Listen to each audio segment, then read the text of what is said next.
Social media has become one of the forerunners in news and information. People are able to share information instantaneously to others around the world. But reliability has always been an issue with information from social media.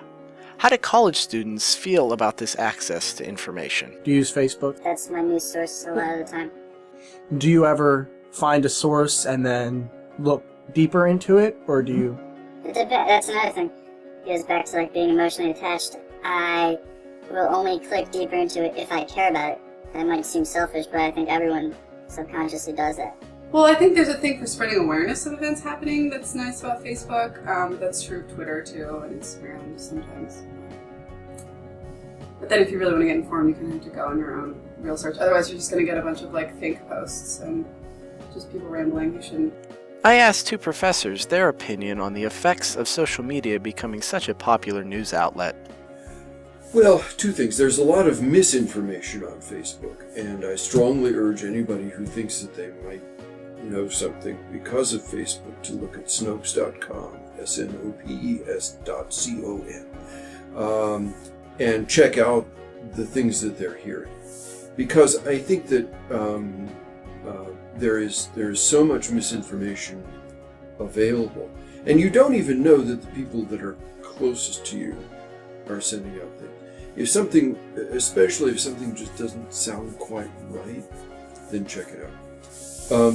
So I also think that there is a lot of peer reinforcement of knowledge. So there's not only misinformation, but there is the echo chamber of people who get their information from like-minded people and then pass it on.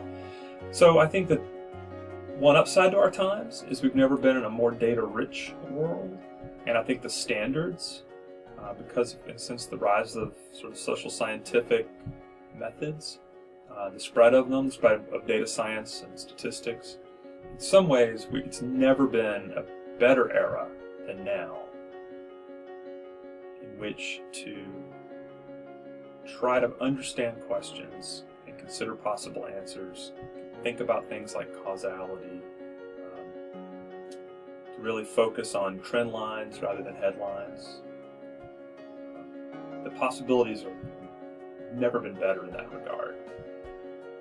However, I think it's still very hard, and maybe harder even, to hear things other than the headlines. With these clear issues with receiving news from social media, how do we create a better informed public? I think two things are important. One is, of course, getting the information. One is knowing where to look, knowing how to look, knowing what to discount as someone's bias. I think the other thing you have to go into it with, and that this is probably more of a problem for college students than it is for somebody who's my age, and that is have some historical memory about what has already happened and what has been said. Oftentimes you find that people are contradicting themselves 3 months or 6 months or 2 years later, and it's important to keep track of these things and to ask yourself why are they contradicting themselves? Why are they not saying the things that they said before?